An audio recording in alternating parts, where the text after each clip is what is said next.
Hello guys. So இந்த வீடியோவில் நம்ம வந்து இன்னொரு கீயை பற்றி பார்ப்போம். ஸோ இதை நான் உங்களுக்கு இன்ஸ்டன்ஸு ஆரம்பித்ததுலேருந்து காமிக்கிறேன். லைக் இப்போ நான் யூஸ் பண்ண போகிறது ஃபார் பெம்னு வச்சுக்கோங்க. பெம் ஃபைல் தான் நம்ம யூஸ் பண்ண போகிறோம். பெம் கீ அதாவது. ஸோ பெம் கீ மாஸ் கீ அப்படின்னு ஒரு கீ நான் யூஸ் பண்ணுறேன். ஓகேங்களா?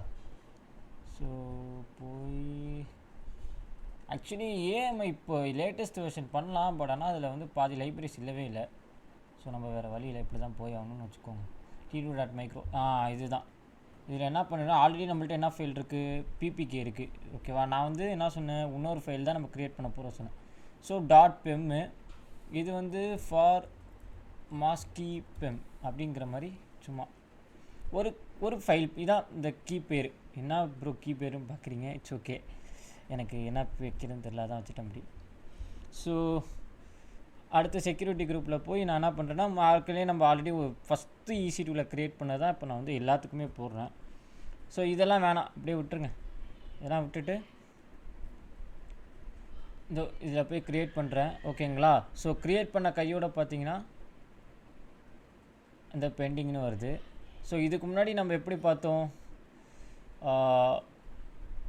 புட்டியை யூஸ் பண்ணி எப்படி போகிறது, இல்லை கனெக்ட் யூஸ் பண்ணி எப்படி போகிறது அப்படின்னு பார்த்தோம்.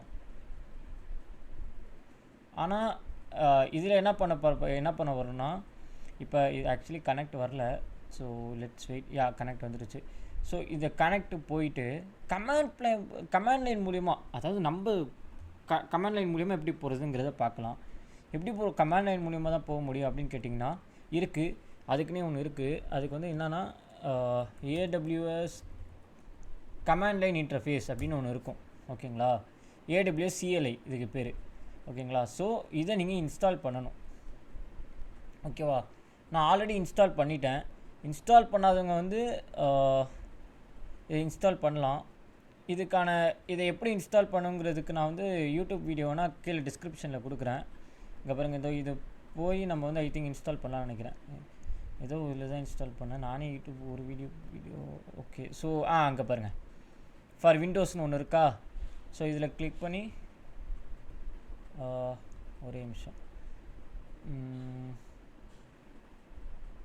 நான் வேணால் கீழே டிஸ்கிரிப்ஷனில் போடுறேன் எப்படி இன்ஸ்டால் பண்ணுன்னு.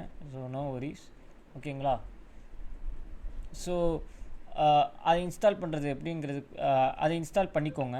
அதுக்கப்புறம் என்ன பண்ணுறீங்கன்னா, இந்த கீ இதில் இந்த EC2 இன்ஸ்டன்ஸ் கனெக்டில் இருப்பீங்க. ஸோ SSH கிளைண்ட்டுக்கு போய் இந்த கீயை காப்பி பண்ணிடுங்க. காப்பி பண்ணிவிட்டு என்ன பண்ணணுன்னா, இப்போ அப்படியே உங்களோட கமாண்ட் லைன் ஓப்பன் பண்ணுங்கள். ஓகேவா? ஸோ இதில் என்ன பண்ணுறீங்கன்னா, வேணால் நீங்கள் எவ்வளோ இதில் பாருங்கள், உங்கள் ஃபாண்ட் எப்படி வேணால் நீங்கள் மாற்றிக்கலாம். ஸோ ஆனால் இதில் ஒரே ஒரு முக்கியமான விஷயம் என்னென்னா, நீங்கள் எந்த இடத்துல அந்த கீ வச்சுருக்கீங்களோ அந்த பேத்தை தான் சூஸ் பண்ணும். ஸோ நான் டவுன்லோட்ஸில் வச்சுருக்கேன், ஏன்னா இப்போ தானே நம்ம டவுன்லோட் பண்ணோம். ஸோ அந்த பேத்தை வந்து காப்பி பண்ணி பேஸ்ட் பண்ணி இதில் நீங்கள் Ctrl+C Ctrl+V கொடுக்கலாம். இதில் பிரச்சனையே இல்லை. ஸோ கொடுத்தீங்கன்னா எஸ்ன்னு கொடுங்க. பாருங்கள், இப்போ அந்த லினக்ஸ்குள்ளே போயிட்டீங்க. இது எப்படின்னா, இது அதை விட ஃபாஸ்ட்டாக இருக்கும். இந்த புட்டியை விட எனக்கு தெரிஞ்சு இது ஃபாஸ்ட்டாக இருக்கும். நான் எப்போதுமே இதான் யூஸ் பண்ணுவேன், எது பண்ணுறதா இருந்தாலும். இப்போ நான் வந்து ரூட் யூஸராக மாறிக்கலாம். ஓகேவா? ரூட் யூஸராக மாறினதுக்கப்புறம் என்ன பண்ணலாம், நம்ம வேணும்னா எம் அப்டேட் பண்ணிக்கலாம். ஓகேவா? ஸோ எம் அப்டேட் ஆகிடுச்சுன்னா ஓகே, நான் வந்து இன்ஸ்டால் HTTPD அப்படின்னு கொடுத்தேன்னா அது இன்ஸ்டால் ஆயிரும். இதெல்லாம் ரொம்ப ஃபாஸ்ட்டாக இன்ஸ்டால் ஆயிரும். ஓகேங்களா? ஸோ அடுத்து எனக்கு இதை ஸ்டார்ட் பண்ணணும், நான் கூட start HTTPD. ஓகேவா? இங்கே பாருங்கள், இதெல்லாம் நான் சிம்பிளாகவே ட்ரை பண்ணிடுவேன். enable HTTPD அப்படின்னு கொடுத்தேன்னா அது எனேபிள் ஆயிரும். நல்லா தெரிஞ்சுக்கோங்க, ஸ்டேட்டஸ் ரொம்ப முக்கியம். ஸ்டேட்டஸ் செக் பண்ணி இது ஆக்டிவாக இருந்தால் மட்டும்தான் இது வந்து ஆக்டிவாக இருக்குன்னு அர்த்தம். ஓகேவா? ஸோ சாரி, ஸ்டேட்டஸ்ன்னு போட்டேன்னா ஓ மை காட் பெரிய மிஸ்டேக். சரி ப்ரோ, சிஸ்டம் CTLன்னு போடணும். என்னடா பேக்கேஜே வரலையேன்னு யோசிச்சுட்டு இருந்தேன். No such comment. ஸோ நான் இவ்வளோ நேரம் அந்த இதே பார்க்கல. Okay. So I'm sorry for that mistake. So இதில் போய் இப்போ ஸ்டேட்டஸ் அப்படின்னு கொடுத்தீங்கன்னா ஆக்டிவ்னு வந்துருச்சு.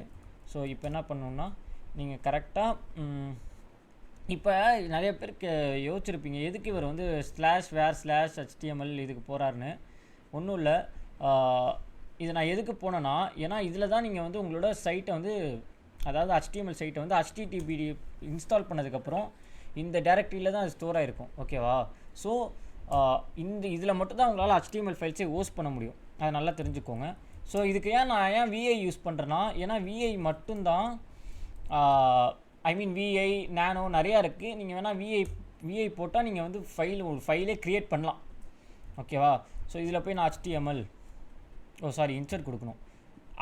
ஐ கொடுத்துக்கோங்க, அப்போ தான் உங்களால் டைப் பண்ண முடியும் HTML. ஓகேவா? இது கீழே நான் வந்து H1 கொடுத்து ஹலோ காய்ஸ் அப்படின்னு கொடுத்து H1 ரொம்ப நேரமாக ஒரே டிஸ்கிரிப்ஷன் போனாலும் கொஞ்சம் நான் டிஃப்ரெண்ட்டாக போட்டேன். ஸோ இந்த கமாண்ட் உங்களுக்கு நான் லேட்டஸ்ட் ஸ்டேஜில் சொல்கிறேன் இது ஏன் எஸ்கேப் WQலாம் யூஸ் பண்ணுறேன்னு. ஸோ இப்போ நான் பண்ணிட்டேன். ஸோ இப்போ நான் என்ன பண்ணுறேன்னா இப்போ இதோட இந்த பப்ளிக் ஐபியை காப்பி பண்ணுறேன். காப்பி பண்ணி ஒரு இதில் அதை பேஸ்ட் பண்ணுறேன். ஸோ இப்போ நான் அதை பார்க்குறேன் வருதா இல்லையான்னு. இதை பாருங்கள், ஹலோ கைஸ் வந்துருச்சு. ஸோ இப்படி தான் வந்து பெம் கீயை யூஸ் பண்ணி நம்ம வந்து க்ரியேட் பண்ணலாம். ஸோ என்னை பொறுத்தவரையும் நீங்கள் பெம் யூஸ் பண்ணுறது ஒரு அட்வான்டேஜ் மாதிரி. ஏன்னா நீங்கள் வந்து ரொம்ப ஸ்பீடாக வந்து AWS ஃபுல்லாக ஆக்சஸ் பண்ணலாம். அது உங்கள் லோக்கல் டெஸ்க்டாப்போடு கனெக்ட் ஆகிருக்கும். ஸோ அது உங்களுக்கு இன்னும் ஃபாஸ்ட்டாக இருக்கும்னு நான் நினைக்கிறேன். ஓகேங்களா? ஸோ நான் எப்போவுமே அப்படி தான் பண்ணுவேன். ஸோ நீங்கள் பெம் ஃபைல் மூலியமாகவே பண்ணுங்கள். ஓகேவா? Thank you guys.